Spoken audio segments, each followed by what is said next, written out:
Hey everybody, it's Jog, your man Jake, aka Joe Biden's #1 hater, and we're back at it again with another video. What you're watching is footage of gameplay, and you'll be hearing my wonderful but also maybe not so wonderful voice narrating as we go. Without further ado, let's just jump right in.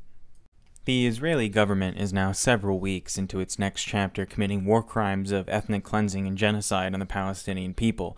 At the time of this recording, it's recently reported that at least 11,000 Palestinian people have died since the escalation of this recent October through November 2023 conflict, with over 4,000 of those deaths being children's deaths.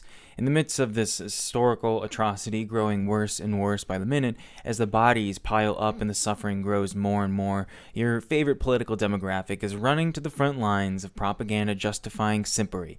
No, not conservatives this time. I'm talking about liberals. The feral moralist liberal Westerners are riding their pretentiousness at every end of their high horse journey. More and more Palestinians will die, but it's a good thing so many pro-Israel supporters are ready, foaming at the mouth for a chance to parrot the most ridiculous propaganda talking points. Because these insufferable liberals could never admit their own bias. They could never admit to being wrong or mistaken on this issue.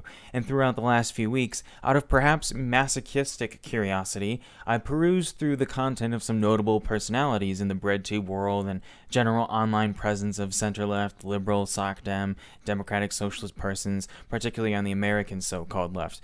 When I say leftists, I mean those who identify with leftist ideas or positions themselves in the direction of progressive politics. While there's certainly no shortage of rampant squabbling in the broader online and IRL leftist communities, individuals like liberals will take up the title of leftist when it suits them and distance themselves from us when they feel uncomfortable from pressure of true revolutionary effort approaching them. And all of this muddying only confuses us and strays us away from collective organization and discovery of truth. As any leftist watching knows, the Western left, and specifically the American left, has a nasty case of chronic ignorance affecting its ranks, an ignorance I too struggle to combat and overcome every day, just like any American watching too.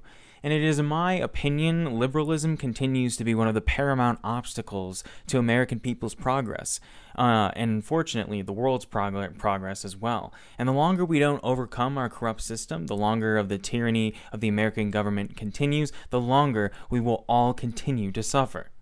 From liberals weaponizing emotionality to masking the privilege of their own position when any liberal thinks the situation is too heated and just wants to take a break or agree to disagree or some nonsense, to OMG, why is it so hard to admit civilians dead bad, or to straight up calling for the slaughter of Gazans justified from the actions of a Hamas-based offensive.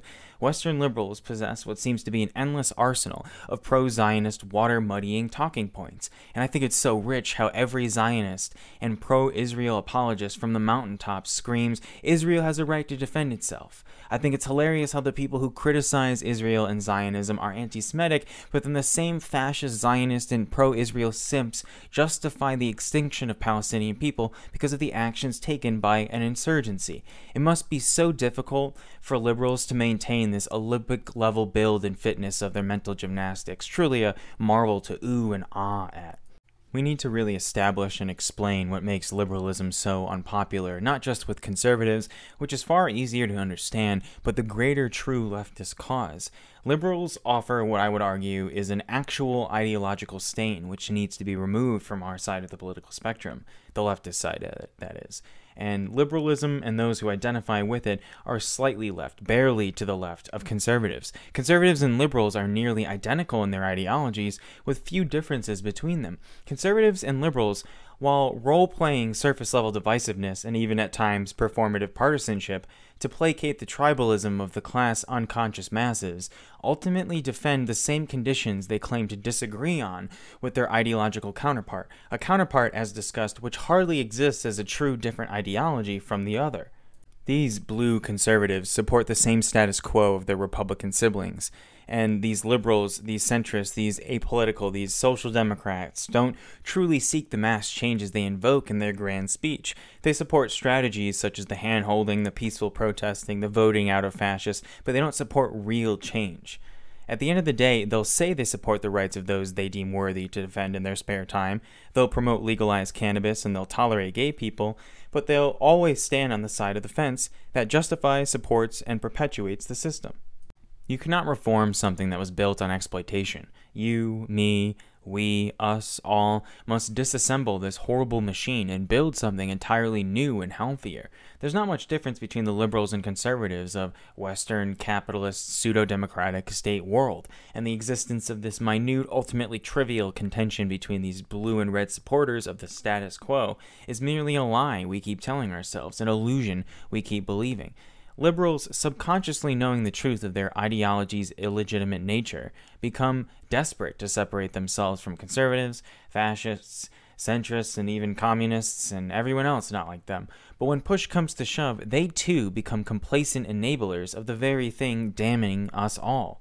These ignorant people will protest police brutality. They'll put BLM in their social media bio. They'll gasp in horror at the terrible atrocities and give their thoughts and prayers, but they won't support dissolving the police and making something different, something more comprehensive, supplying ample resources to all kinds of civil problems we currently endure. They'll support reduced costs of healthcare, but not subsidize universal healthcare for all. They'll cry about how we need more minorities like women and people of color in the military without ever addressing why we keep going to war in the first place. These hardly progressive conservatives will sacrifice their right to bear arms while never addressing the near vacuum of mental health resources in America, resulting in a person committing mass violence. Fun fact, there have been millions and millions and millions and millions of people who have held and used a firearm for hundreds of years, and the vast majority of these people never even had a single thought pass their mind whispering to them to hurt others. The reality is that every single person who has committed mass violence and harmed many people had unattended and severe mental health issues. None of those people's needs were met, and the public at large suffered for it in the form of mass suffering and death. Liberals can blame guns for violence to the end of their days, but they'll remain in the classic state of perpetual inaccuracy for their whole lives. They will bellow from the top of every skyscraper that voters must come together to secure the victory of the lesser of two evils, with the purpose of allegedly stopping fascism like it's not already here. Liberals will talk about bringing the troops home while never discussing who was killed in the process. Liberals will support higher taxes on the rich and higher wages for workers, but not just not too high. They'll support education funding without questioning the curriculum taught in schools. They want more women and minority representation in all fields without double-checking the health and safety of those professions. They want the appearance of diversity, but not actual power to the people. A political posturing without any substance is right out of the liberal political playbook. Liberalism was arrogant and comfortable enough to assume itself as the dominant and enlightened ideology, and all it took was a few generations to prove the flaccidity of its integrity. So, instead of incorrectly deemed left ideology of liberalism, what is true leftism? No, not the liberals, not the center left, not the social democrats, definitely not patriotic socialists. Any of these lefty cosplayers are not even what they say they are. They have no clue, being products of the Western capitalist world, so how could they know better? Here, in the insult of an existence that is the United States, American education is deliberately built to make Americans illiterate about the world as much as possible. I don't believe Americans are free from responsibility and fault in this situation, but it's extremely difficult to dismiss the massive cultural superstructure built to keep these imperial core citizens as clueless as possible. A type of there is no exploitation in America type vibe. So what are true leftists? True leftists are for real change. True leftists are for revolution, not reform. True leftists believe that all the wealth in the world couldn't put a price on a single human soul, no matter how foul and gluttonous, no matter how tyrannical and indulgent, no matter how oppressive and parasitic our system becomes. True leftists question everything, especially the hegemonic Western media. True leftists apply material analysis, class analysis, and other critiques to their own political positions in history. Real leftists align themselves with the values they believe. A true leftist is a revolutionary, guided by a great sense of love. Chimichanga 6969. Just kidding. It's Che Guevara. It's just a joke. Please don't get upset. It's just a meme. Please don't get upset. It's just a joke. This is entirely different compared to the bourgeois blue progressive cosplayers on the right. But yes, liberalism is a right-wing ideology, as if getting your average liberal to admit as much wasn't a Sisyphean struggle in of itself. In my view, what makes liberals so insufferable is this unearned, self-righteous indignation they posture in front of all other political opponents, as they and their conservative counterparts dare to accuse the real left of doing. These are individuals who support bourgeois politics but claim to be progressive. These are people who will shame you if you don't vote for Biden, but then actively praise Biden's actions supporting Israel, actions which are directly causing the annihilation and destruction of thousands and thousands and thousands of Palestinian people. Liberals fail to see the entrapment of the two-party pseudo-democracy. Democrats, members of the American Democratic Party, and their liberal politics wield the aesthetics of leftists. They use our language around class, power, and the state to keep the dominance of liberal ideology in political elections.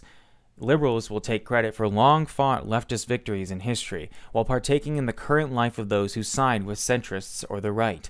These liberals will benefit from the status quo enacted and maintained by the very same people they claim to be against. Behind every liberal's false opposition to conservatism lies the reality of their true opposition to leftism.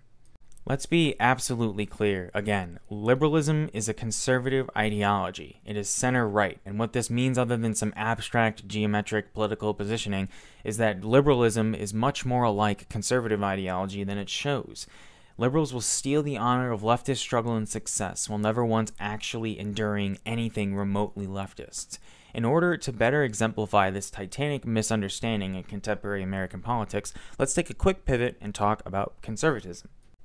If you're familiar with modern American political discourse in any way, then you already know that the word liberal is and has been a dirty word in America for a while. Conservative media, alt-right propaganda, Christian extremism, you name it, thanks to all of these outlets, anything Republican in this country has a permeating effect on the political nature of American discourse. Decades of conservative talk radio and the eruption of financial success that Fox News sees has wrought the modern plight of red hatred and anti-communism. And one of the prime examples of this red but anti-red wave displays itself is through the muddying and villainization of the term liberal. One of the ways these reactionaries and their hordes with them affect the American political discourse is by painting liberals as the extreme party. Conservatives assert liberals are the ones who are trying to bring about a communist takeover, in comparison to themselves, the definitely reasonable ones. With virtually no political power in the states, leftists, communists, socialists, anarchists, all in between, and any left ideology isn't seen as an actual mainstream threat. Anyone who deems otherwise is just lying to you. Ask any average American who is even faintly anti-communist if they think communism won, and you'll get the answer you need.